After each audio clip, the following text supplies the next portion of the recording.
Dr. Vikki Barnes, how are you? I'm very well, thanks, Simon. How are you?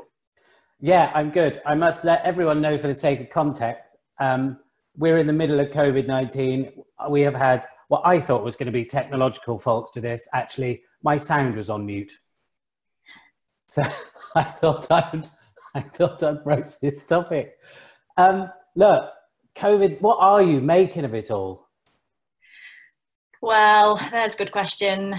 I have been up and down, let's say, in and out and all around in circles at the same time. It's okay for the most part, isn't it? Because humans are very adaptive and it's all right, but it's not been easy. And I'm speaking to a lot of people, obviously, about mental health, which is what I do. And it's affecting everybody, I think, somehow. It is. So just for the viewers and everyone, just remind us what you do and how you got here. What I do and how I got it. Shall I tell you my little story in a nutshell? Yes, please. Okay. In terms of how I got here, career-wise, I suppose, I'm assuming you're not asking me some kind of philosophical question about how I arrived on the planet, because we won't go there. But career-wise, psychology was the first thing that I was really good at, I suppose, as a subject. So I dabbled around with different things. I taught psychology at A and AS level, it was further education level for a while. Volunteered in various mental health wards. I had a couple of different jobs as an assistant psychologist, which was exciting. One was in a children's hospital. One was for in a dialectical behaviour therapy ward for patients with borderline personality disorder. And then I decided, okay, I like this mental health, this world of mental health. I like helping people. I want to be a clinical psychologist. So my clinical experience was all quite good, but I needed some more academic and research experience under my belt. So then I went and did a master's in cognitive neuropsychology, which is very wordy to sound impressive, I think. And then eventually I moved to Devon in 2008 to embark on the clinical psychology doctorate. So that was, arriving in terms of the clinical psychology dream. And I've been here ever since. I really like the great outdoors lifestyle, so I never moved away from Devon. It was never the plan to stay, but so far, so good. I qualified here in Exeter. I have worked in the NHS for over 10 years in various clinical teams. I found this thing called positive psychology really early on, which is my passion. And positive psychology is all about being your best self. It's the science of human flourishing. It's really aligned to the way I live my life, or the way I want to live my life, even more so. So I started to use that as my main model, I guess. I can talk about that more if you like later on. But I then spent about 4 years working with Virgin and had this really great opportunity where the CEO asked me to create and lead their staff wellbeing project, or this full program. So obviously I jumped at that because I meant I could do positive psychology full time. And then I became the national lead for positive psychology for 7,500 staff. And, it was really great. It was a learning curve, a bit like this situation is now, and kind of running your own business. And as you say, being in like these kind of weird times that we're in at the moment. But I think during my time with Virgin, I had one of my career highlights, which was offering mental health aid to survivors of Hurricane Irma, which in the British Virgin Islands, and spent a bit of time with Richard Branson himself, pinched myself a few times. So, really kind of having these like whole breadth of experiences and all coming at me because I'm just open to new experiences, I suppose. And then just over a year ago, again, we might talk about it later, but a few difficulties, life took a few turns in different ways. But out of that came this decision for me to found my own business, which is called Positive Wellbeing. So I dived into this full-time freelance consultancy world, and now I specialise in positive wellbeing and happiness. And what I do now is I design and lead wellbeing programs for forward-thinking organisations who want to invest and look after their people. So basically, in a nutshell, mental wellbeing and positive psychology is the heart of everything I do. Cool. And that's my journey so far, Simon. Well, look, that's not a bad resume, is it? And I can pick up on your energy instantly. Wow. Where do I start? I mean, I had obviously a series of questions, but I can't help going back to the appointment at Virgin, which is sort of escalating you right to the top of that tree within a huge, well-known organisation. First question, did you get to go to Necker Island? I did, indeed. Oh no, well done. And what was it like having that responsibility for, did you say over 6,000 staff? Yeah, it was at the time, it was including bank staff, it was 7,500. It didn't feel like a responsibility, genuinely, because it was what I wanted to do. As I say, when I was asked to go from this world of, you know, I was very much embedded in the world of clinical psychology, working with patients every day, you know, but one-on-one. And when I was asked to develop the wellbeing program for the whole of the, you know, the staff, for the organisation I was in, it was an honour, to be honest, and I was just really excited about it. Now, don't get me wrong, it became hard because I realised that I can't be in a million places at once, you know, no matter how shiny your cape is, you can't do that. So I ended up kind of trying to think of creative ways to embed positive psychology into the organisation nationally without having to zoom around all over the place. That's a good point. I mean, tell me, is it a juxtaposition to be in charge of positivity and well-being, but for that many employees and for that size of an organisation, when you must be run ragged and pulled from pillar to post?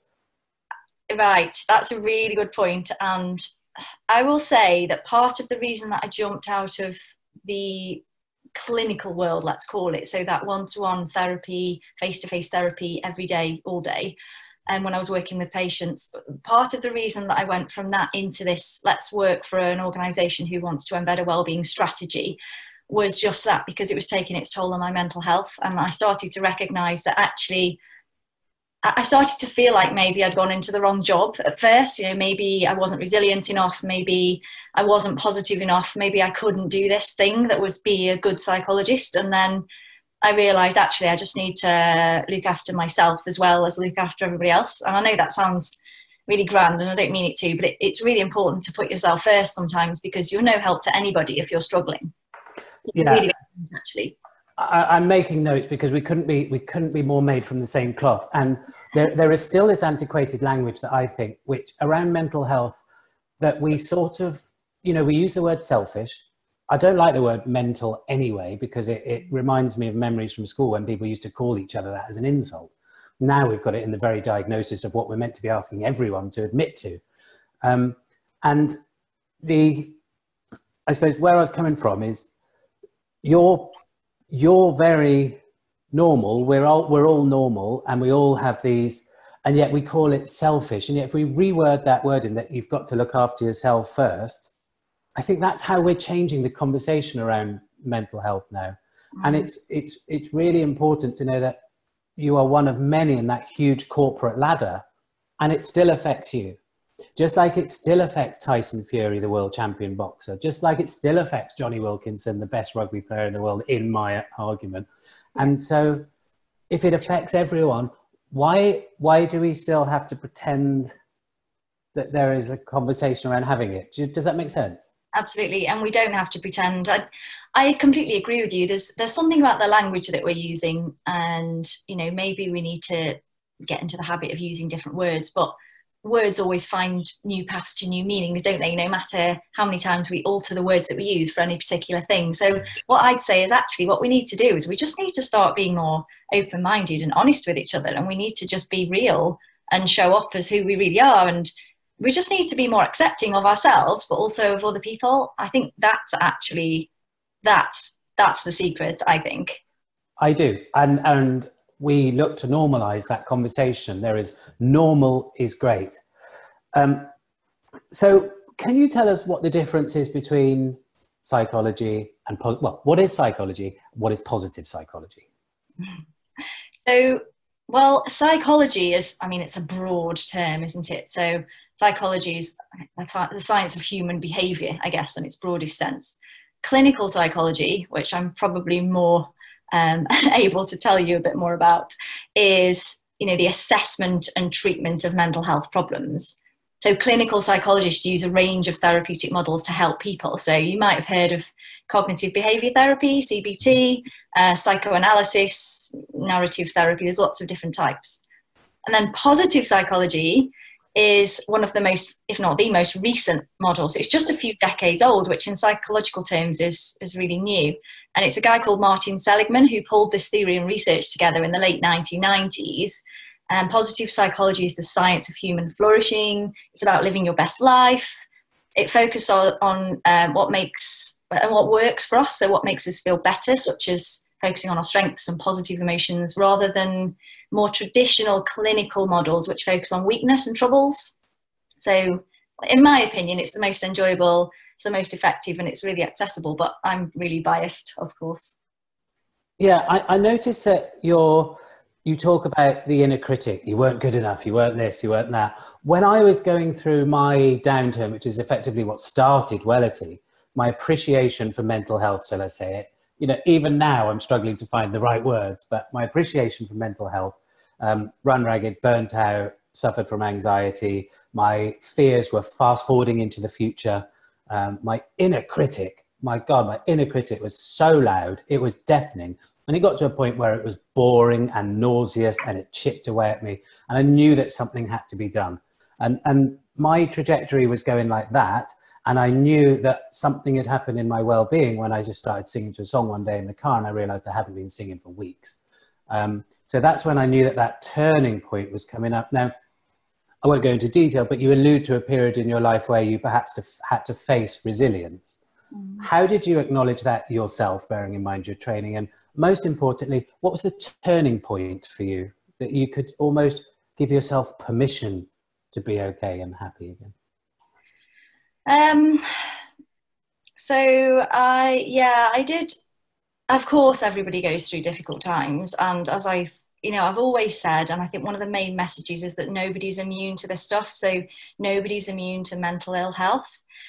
Now, I went through a particularly tricky time where I experienced a few setbacks all at the same time, and it was some pretty big stuff. So my life took a few unexpected and really difficult turns all at once. I'll never forget how tough that was, and I can't say I felt resilient at the time, but looking back, I guess I must have been somehow.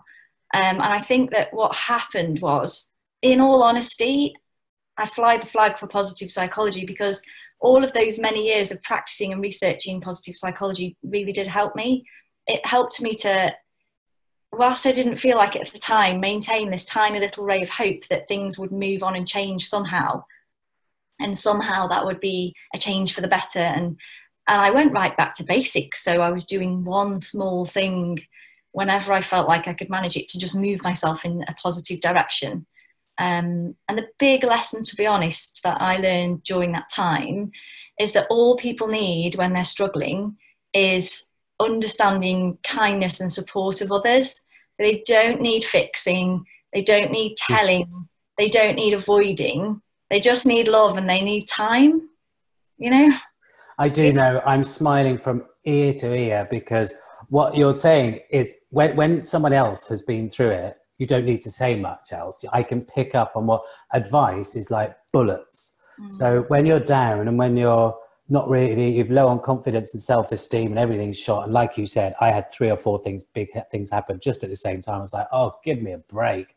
And when people from the outside that know you try and give you advice, it was like bullets. And someone said this yesterday in the story of resilience. And it almost needed an external, someone who I'd never even met, just to trust you on something. It might just be looking after the kids or putting the kettle on. But if they trust you for that one thing, that's what helped me turn. What was it for you? It was a couple of people who were really close to me and remain really close to me, who first of all said, I get it. I've been there, or I can understand that, or I felt that. And that just made me feel like, okay, I'm not alone. I'm not, we worry, don't we, that we're going to go insane, this thing, like, that something's going to happen to us and then we're never going to come back from it. But that's just society and history, damning mental ill health, which is awful. And we need to blast through those stigmas and those negative consequences, because mental health and ill health is just a part of us all. So partly it was that somebody said to me, or a couple of people said to me, yeah, I get it, I'm with you. And also those same people said, I'm with you, you know, we'll be here and we'll just get through this. Doesn't matter who you are, how long it takes, what you say today or tomorrow, whether you change your mind, whether you want something now and then want something different the next day. Doesn't matter. Let's just go through it. Whatever you're experiencing is okay. And it makes me quite emotional thinking about it, because it genuinely got me through it. Really did. Do you know what? And good on you, and good on you for talking, and good on us all for raising this conversation, because as soon as people realize that if you've got blood going through your body and air going into your lungs, you're a human, right? Yeah. And humans all have this thing. It's not like, it's the ones that say, I've never had it, I don't have ups and downs, I've never had to face resilience, I've never had to lock those ones up, because, you know, they're in the minority.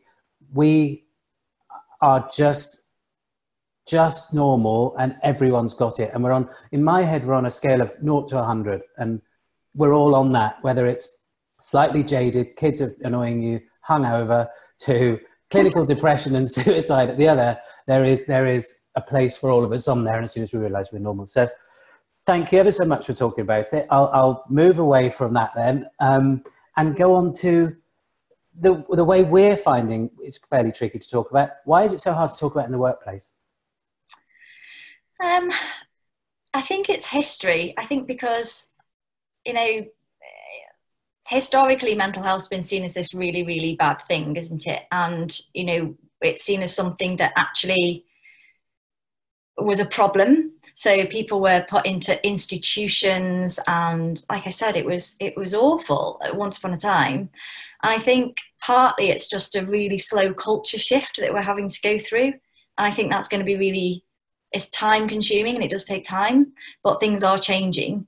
And partly it's people realizing that this is for everyone. So it's almost as though until we've experienced a bit of a dip in our mental health, we're scared of it and we wonder what this big bad wolf is. And don't get me wrong, it's like you've just said, there's a whole spectrum, and for some people it's absolutely hideous, and for some people it's just kind of annoyance and quite intense stress, but it's still a mental health dip, right? But yeah. I just think it's all about, as I said, acceptance and being open to it, and talking about it. I think that workplaces are changing. Hopefully it's for the better. It wasn't so long ago that those hard skills were deemed the most important factor for a successful business, but now we can see in the research that in fact it's those soft skills of human interaction and emotional intelligence that lead to the hard results of productivity and performance. So I don't know whether you've heard of psychological safety. No. Okay, well, there's a whole raft of information about it now, so look it up. But it's basically our feeling the feeling that we can truly show up as ourselves at work without fear of negative consequences. And there are large-scale studies that are showing that this is the #1 factor in successful teams. So Google did a big research project. They called it Project Aristotle, I think. So if you look that up, you'll find psychological safety is where it's at in the workplace. Yeah, I know when the CEO of Lloyd's came and said about his stories of resilience, because here's my thing, if you ask someone if they're mentally ill in front of a lot of people, they just jump to no. Yeah. And also get offended. If you said, look, you're at the top of the tree, you've got thousands of staff, you must have worked really hard to get there, right? So there must have been times, there just must have been times where you had to be resilient, where life was against you, you were coming through a period of uncertainty, whether that be recession or COVID or anything. How did you get through? Inspire others. Tell us how you feel and what you did. And suddenly that person is like a superhuman. They've got this power to tell everyone. Same question, just reworded in a different way. Yeah, absolutely. Yeah, so powerful. Yeah. And so what is your ambition for Wellbeing? And do you think that collaboration is the key, or is there one hat fits all like some employers will still believe? My ambition for Wellbeing is, and I really want to make a difference in the world, really. I mean, I would love to think that when I leave this life that I will have left some kind of positive difference, because I like making people feel better and able to enhance their own well-being, but I also want to leave some positive mark on the planet somehow too. And I know that sounds, again, really grand, but I really enjoy traveling. I love immersing myself in different cultures. I want to make a difference globally, even if it's a relatively tiny microscopic difference. As long as it's positive, I think that I can leave the world being satisfied. And the second part of your question, I forget. Oh, collaboration. Was it about collaboration? Yes. Yes, it was. I'm glad you reminded me because I'd forgotten as well. Yeah, I think collaboration is really important. So because we are social beings, like humans need humans. People need people. We like to find, you can call it our tribe or whatever you want, but it's people that we share values with, people who make us feel good. You know, why not surround ourselves with those people that make us feel kind of good and happy and positive about what's going on? I think that finding commonalities amidst diversity is a beautiful thing, which is partly, again, why I love to travel so much, because I like that experience with people from different cultures, with different backgrounds, different experiences, different worlds to me. People will always find common things to natter and laugh about, and that's just such a wonderful thing. And that's authentic collaboration to me, I think. And as a leader, that word authentic is absolutely critical, because we see so many times leaders talk about it, they haven't got a mechanism in place to actually make it work. Yeah. Now, when people are down and out, I'll stop saying they, I felt comfortable in being down a bit. There was almost a safety and acknowledgement that that's where I was, that was all I was good at. But then how do you shift I mean, I know you've got to have that external people, but is there anything to try and shift people out of that from your view, in your training? Shift people out of feeling down, you mean? Yeah, the general acceptance is that that's all you were. So I had to give myself permission to be positive, because I didn't feel as if I really earned it, because everything around me was concrete evidence of what I was thinking was true, which was what I was rubbish. Yeah. So there's this thing called cherophobia, which is the fear of being happy. It's actually I have cherophobia. Yeah. That's the thing, Simon. I think a lot of us do. So it's almost a cultural thing, especially in the Western world, where we have this fear of happiness, because there's also the concept of foreboding joy, which is one of my favourite things. And I first came across it when I was listening to Brené Brown speak, who's one of my all-time favourite speakers and authors and inspirations. And she was talking about foreboding joy. And it's this feeling that when everything's kind of going well, then we assume something bad's going to happen, because we can't possibly just be that happy without some doom and gloom and some awful trauma that's about to emerge around the next corner. And we just have that. And it comes from the media, really, because imagine watching a film and everybody's happy and everything's going really well. Something bad's got to happen, right? Because that's the drama of the story. So that's then how we think that we have to live our lives. But it's not the case. We can absolutely focus on happiness. Why not? We can absolutely focus on being positive and optimistic. I know that I'm not saying that we should be happy all the time. Of course, it's not about, getting rid of those negative feelings. It's not about pushing them to one side. It's about feeling all of it. It's about really embracing everything that we have inside as humans and being totally ourselves and showing up no matter what we're feeling, what we've got going on. But then the aim for me is always to be happy. And I don't think there's anything wrong with that. There's nothing wrong with that, especially if you've had a period of down, because I bet you, like me, is so protective of not going back again. Yeah. And we do become a bit bulletproof. Now, we've used the word selfish. Is it selfish to be happy? I know the answer. But No. Of course not. You are your best for everybody else when you are feeling your best. Absolutely. You pick people up. You can be more helpful to people. You can be more supportive. What happens when you board an aircraft and they tell you the safety procedures and they say, if the masks come down, put your own on before you can help anyone else. There's a reason for that. You've got to be your absolute best before you can be your best for other people. So no, it's not selfish at all. Good. And imagine a place where we're all happy and feeling good. Now, COVID, which we're in at the moment, how is that going to affect people? I went down because I was working isolated and incredibly long hours and lots of other reasons. But in the general population now, what's happening to everyone? Well, who knows? This is a big question. I hope, this is the positive psychologist in me, so it's all about hope, isn't it? I hope that what it's making us is more aware of the impact that we're having on our environment, for example, on the planet. It's doing great things in that sense. I hope that we're becoming more aware of what really matters to us. So, that genuine human connection, that's huge. Everybody's talking about that at the moment. We know who we miss, what we miss, how important it is to spend time and to have these kinds of conversations. I hope that we'll be a bit less wasteful of our time and our energy and our resources. You know, this is work and personal stuff. We're all experiencing this completely differently, but I think that it has had some mental health impact in some form on most of us. So I just hope that, above all hopes, we're going to be more aware of how vital it is to look after our mental well-being in general. And what about returning to work? Is there a phased policy?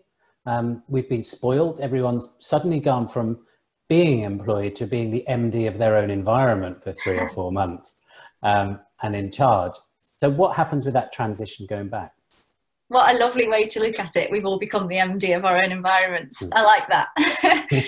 I think that you become more aware of who you are, of your needs, what you like, what you don't like. And hopefully what we're getting now is settling into environments whereby we know the way that we want to spend our days and spend our time. And obviously there are always things, particularly in work and in personal life, that we don't want to do and we just have to do. But hopefully we're just getting a bit more of a sense of, okay, but what's best for me? Like, what time of day am I at my peak in terms of my energy levels? How do I want to timetable my tasks? How do I boundary my work and personal life? Do I balance it or do I blend it? And what works for me? And hopefully we'll go back into the workplace and then be more, well, it's back to authenticity. So just be more us. That would be great, wouldn't it?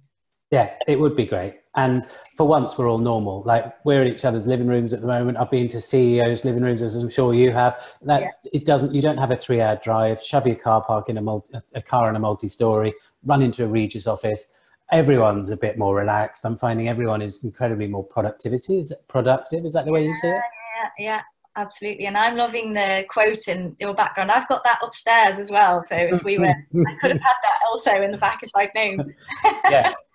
After the start of how it was at the start of this, with me being on mute for 20 minutes, I think we've done quite well to get to this point. Look, what's your definition of well-being? Everybody sees it differently, don't they? But for me, well-being it's not an extreme thing. So it's nothing that hits you like a bolt of lightning, and it's not really something that has to be huge, but it's more the feeling of relatively consistent happiness, feeling okay, feeling able to handle whatever life throws at you. So rather than it being this, I'm jumping up and down joyously, smiling and dancing and waving my hands around in the air, which is great, you know, sometimes, but I think it's more calm than that. It's a more calm, collective, consistent happiness where you just feel like no matter what happens, I am going to be okay. That to me is well-being. So hugely mindset. Yeah. It's mindset and pulling your experiences together to make sense of what's happened and kind of being a better person for it. And to a point, have we been hardwired?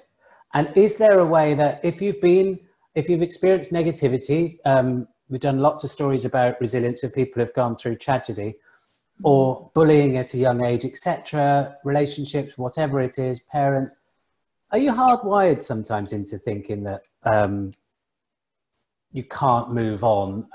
How do we rewire ourselves? Is it other people's insecurities that are holding us back, or is it something we can do? Oh, it's a whole raft of things potentially, and whoever knows, because you can only see your life through your own lens. So it's very hard, even for a psychologist or any kind of therapist, to really get into somebody else's world and mind. But there's a lot of science and research out there, so I think it's a bit of everything. But we are hardwired to focus on the negatives. So it's called negativity bias, and that's just the way our brains work. And it's because, you know, evolutionarily, we have to be able to detect and respond to a threat in our environment before everything else. So if there was a big bear in my garden right now that was about to burst through the door and eat me, then I need to be more focused on that than the pretty flowers and the trees and the bird song and la la la.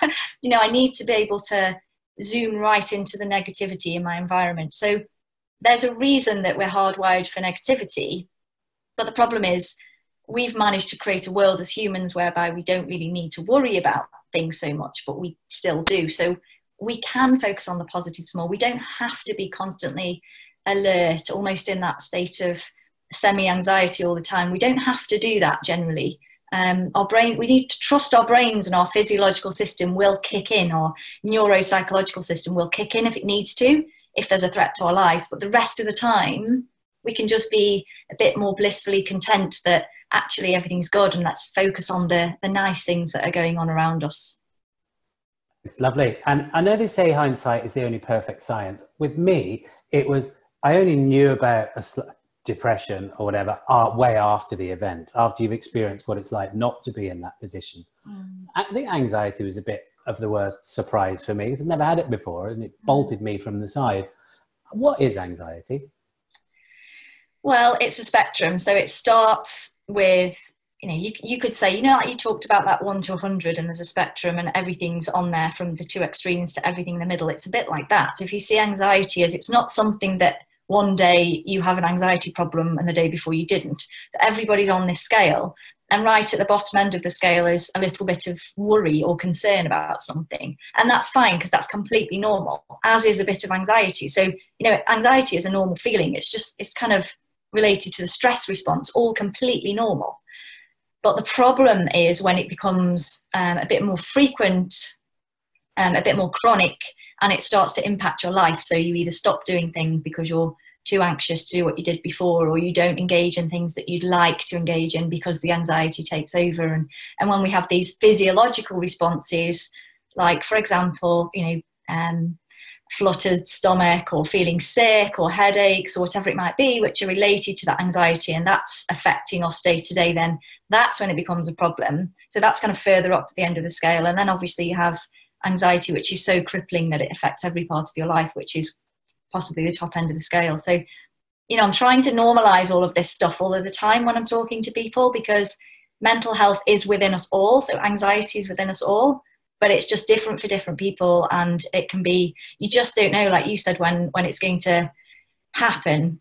But what I'd say is, if it hits you out of the blue, it probably didn't come out of the blue. It was probably building up, but you just didn't check in with yourself and recognize your own mental well-being. Not you, but people in general, at the moment. And then when it hit you, it's almost like, where did that come from? But actually, if you look back, you often see, okay, yeah, I was probably experiencing those thoughts or feelings or physiological responses for some time before that. And that's why it's really important that we just check in with ourselves and check in with each other and see how we're doing, so that we don't get to that kind of crisis stage.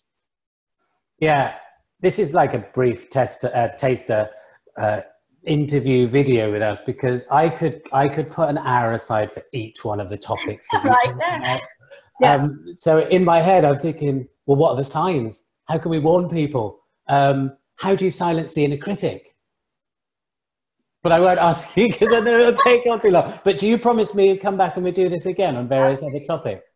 Yeah, I love chatting to you, Simon. We get so passionate about this. Yeah, I know. Don't we? And what about little things that people can do on a daily basis then, just to take control? Yeah, lovely. There are a few things. So from a positive psychology perspective, one of my favorite, I'll give you two of my favorite things that I recommend to people. And they're my favorites because they're tried and tested by me, so I know they work. And there's lots of research behind them, so they're scientifically evidence-based, but also they're really, really quick, simple, easy, effective techniques. So you might have heard of them before, but sometimes you need a bit of a reminder and get doing them. So one is gratitude. So every morning when I wake up, I make a gratitude statement. And it's just something, it can be tiny, but it starts the day really well. So when you wake up, to start the day in a positive frame of mind, because remember, like you said, this is all about mindset, I just say something out loud, even if I'm on my own, that I'm grateful for. And that could be the sun shining today, or I woke up before my alarm clock, or I really enjoyed my chai tea whilst I was waiting for this chat with Simon, or whatever it might be. And then that just kind of puts your brain into that positive frame of mind, and it gives you, it sets you up for a more positive day, basically. And then I bookend my day. So that's the start. And then at the end of the day, I always state, either write them down or tell somebody 3 good things that happened that day. And again, they can be tiny, so they don't have to be huge. It can be, I really enjoyed my walk, or yeah, I really enjoyed this conversation, or it was sunny all day, whatever. It's tiny things. It doesn't matter what it is, or I wore my favorite t-shirt or whatever. But 3 good things at the end of every day mean that we're telling our brains that there are always good things happening to us, even if it's been a pretty awful day, because sometimes you just feel like, I'm so glad that day's over. I just want to go to bed and put that in the past now. Yeah. If we state 3 good things at the end of every day, then it's almost like it's tricking us into thinking, okay, even though it was a really bad day, it was a good day too. And that's the kind of optimistic view of it, really. So I'd say just bookend your day, start it and end it really well with a bit of gratitude and a bit of, what was good about it. So you can override. You can override it, can you? You can send your head messages, even though you're lying a bit, but you can sort of trick it back into... It's not lying, actually. I kind of just made it sound like it is, but all it is that negativity sticks more than positivity does. Wow. So it's not lying, it's just that the negativity is also there. So you might have had a pretty shoddy day, right? So that's true. But you can also say, but there were these good things in that day. So it wasn't actually a rubbish day. There's no such thing as a bad day. Right? A day is just a 24-hour period of time. What we do is we attribute goodness and badness to things. So that's up to us. So all I'm saying is that, okay, there were bad things that happened, but there are also these good things. So let's go to sleep on the good things, because then our brain's processing those positive things rather than the negative ones, because our brains are good enough at focusing on the negative. We know that now. We've spoken about that. We don't need any help with that. What we need to put the effort in is with focusing on the good stuff. Yeah, and what with social media and what was my worst enemy, which was comparing. You never win when you compare, do you? No. Unless you compare yourself to people who are much worse off, when there are plenty more of those in the world, right? But we just don't seem to do that very often. No. Look, I know we had an hour. You promised me you'll come back, because as we've been talking, I've made a list of other topics. Perfect. And I just want to ask, if you could give someone one takeaway from either your experience in a huge corporate global organization, 2, your own tale of resilience, or 3, your training, we'll put the whole lot in a pot. And what's your outlet? What's your takeaway? Do you know, you can ask me time and time again, is it from my personal life? Is it from working in a big corporate organization? Or is it from working in the NHS, which is very different, obviously, from whatever time of my life? My mantra has been for a while, and I think will be for some time, just be authentic. And I know we've mentioned that word a couple of times, and that's because it is so important. So as long as you are showing up as your true self, then all that's meant to be will be, and everything that's meant to follow you will find you, and you'll just be attracting things that are meaningful to you because you're being yourself in the world. And I think that authenticity is foundation, no matter whether you're the CEO of a global successful company or just like me, you're just trying to make a positive difference in the lives that you touch. Then authenticity is key all the way, I think. Well, your positivity and authenticity is absolutely shining through you. You're a great ambassador for mental health. I can't thank you enough for your time. And look, this is the first in a series, okay? Absolutely. I've really enjoyed it. It's flown by, as it always does when I'm chatting to you. So thank you so much. I'm very grateful to you. That's a pleasure. Where can everyone find you?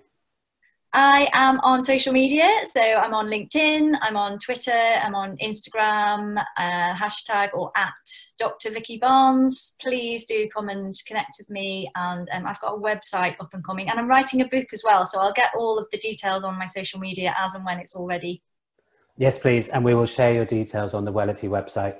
Lovely. Thank you. Once again, thank you very much for your time. Thanks, Simon.